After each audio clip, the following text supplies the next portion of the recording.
Welcome to One Insight. My name is Rich Litvin. I grew up in London and I now live in LA. And this is a podcast for extraordinary top performers. You see, I've coached some of the most successful and talented people on the planet. I see what most people cannot see, and I dare to say what most people wouldn't dare to say. And what I know about success is that on the other side of it, it can actually be lonely. You can feel like more of an imposter the more successful you become. And when you're the most interesting person in the room, you're actually in the wrong room.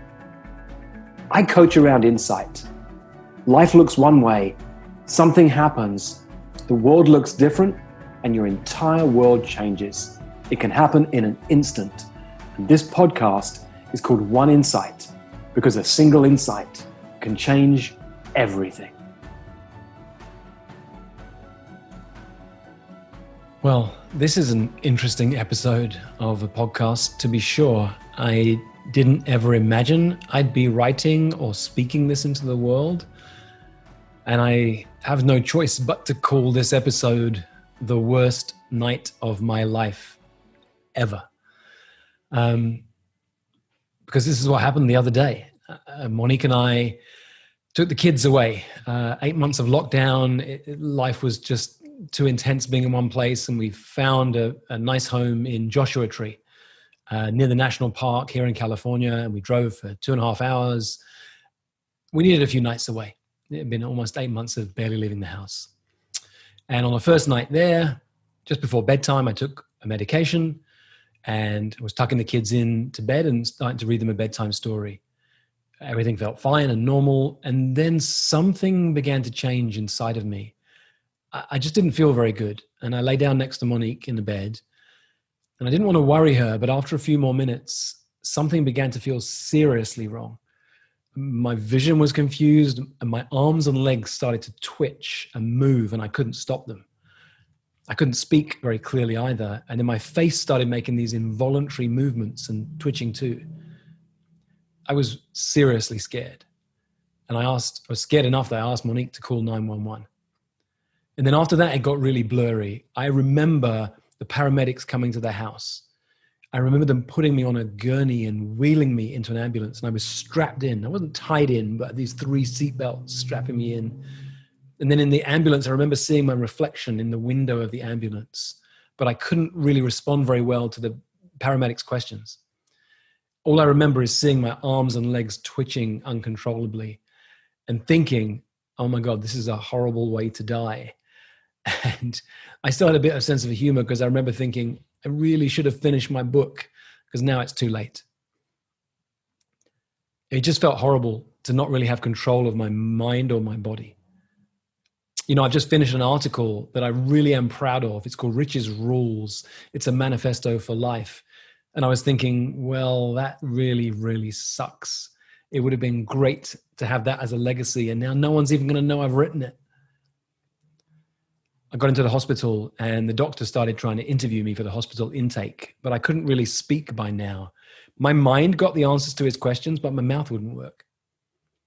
And I heard him saying to me, I'm going to give you a sedative to calm your anxiety, and I'm going to draw some blood to test you. And I remember thinking, oh my God, I'm not anxious. This isn't stress related. You've got to do better than this. But they gave me this sedative intravenously and I passed out. And when I woke up, all the tremors had stopped.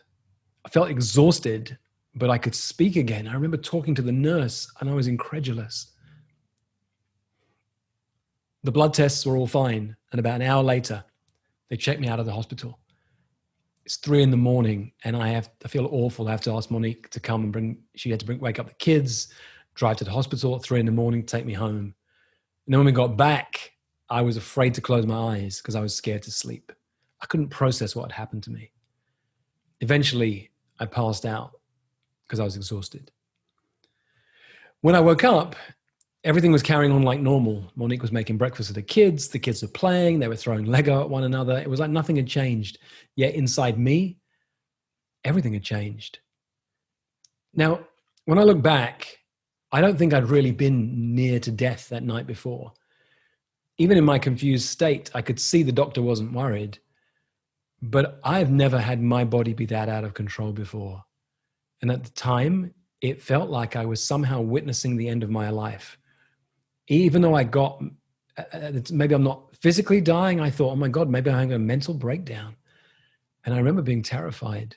And I was so scared that I had this thought, I need to somehow tell my family that I love them. And I sent texts to Monique saying I love her, and to the kids, and text to my mom and my brothers saying I love you.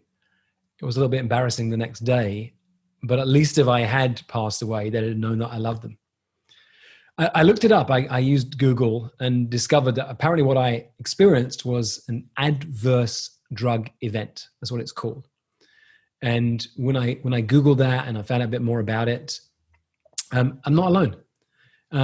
Apparently, in the US, adverse drug events, ADEs, account for more than 3.5 million physician office visits a year and 1 million emergency department visits. And they can be caused by anything from antibiotics to cardiac medicine to non-prescription medication.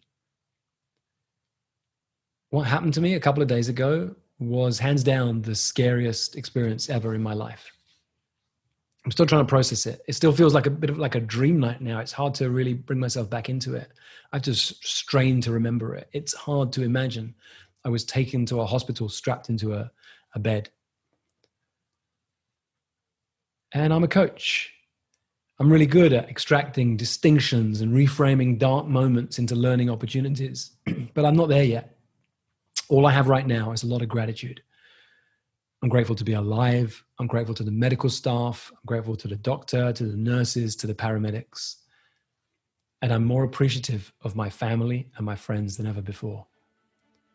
And I'm clear that what is really important in my life needs to take center stage more than ever before.